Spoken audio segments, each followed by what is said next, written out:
By now, it's safe to say that your offer does not get to justify your price. When a prospect gets to say it is too expensive, most of y'all solopreneurs, most of y'all early stage founders, you get into a panic mode.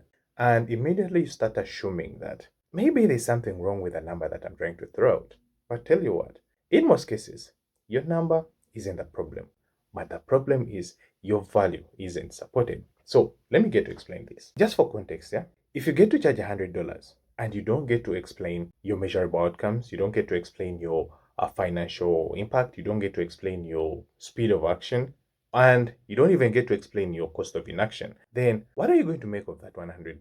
Personally, it would feel like a random number. And all random numbers do create resistance. In the course of this resistance, your price is the concrete and your value is the abstract. So when you get your value and your abstract get to collide head on, concrete is always going to win. So now the question becomes, how do we get to fix this? Well, there's just one simple answer.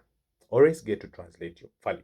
And there are 4 ways you can get to do this. Before we get into those 4 ways, recently I just published this book. It's called Price It Right by Alan Chibuka. So it is for all y'all entrepreneurs who are finding it hard to price yourselves, who are finding it hard to price your work. So feel free to grab a copy, link in the description.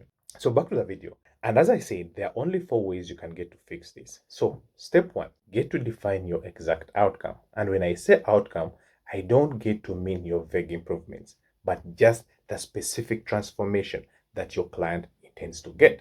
Then step 2, get to quantify your impact. Now, this is the part where you get to ask yourself, what does the outcome mean financially? Does it get to mean more reviews? Does it get to mean more saved time? Does it get to mean more reduced costs? Or does it get to mean more conversions? So you have to attach that number and keep it at that. And by the way, if you're so far finding value in this video, please consider hitting the like button and don't forget to subscribe. Then step 3, get to compare your price to the investment. Say your $100 that you put in gets to help a solopreneur or an early founder get to make about 10,000 or an extra 1,000 in total revenue.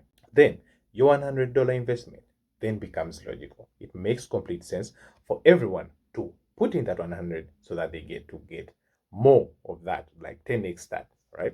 Now, step 4, you've got to anchor your price against the alternatives. So here are the 3 questions you need to ask yourself when it comes to this. 1, what happens if they don't get to solve their problems using my offer? Will they be in position to stick around and continue doing the same thing with me, or will they go find other alternatives? What does stagnation cost them? Say they chose to stay with you and continue with your works or your offer. Yeah. So what is the cost of stagnation? What is the cost of them not improving? Is it costing them a lot than other alternatives out there in the market, or is it costing them less? And then lastly, what does cheaper options really risk? Yeah. So for this one, it is going to help you assess how your offer works or how your offer competes on the market with other options that are out there. Okay.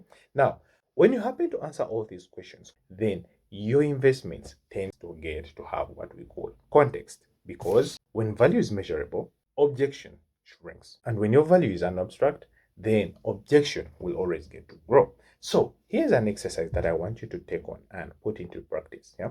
Before you get to hop onto your next sales call, before you get to hop onto your client appointment, I want you to write this down and make sure you leave your answers. You can also feel free to leave them in the comments below. So the first question, what outcome do I get to sell?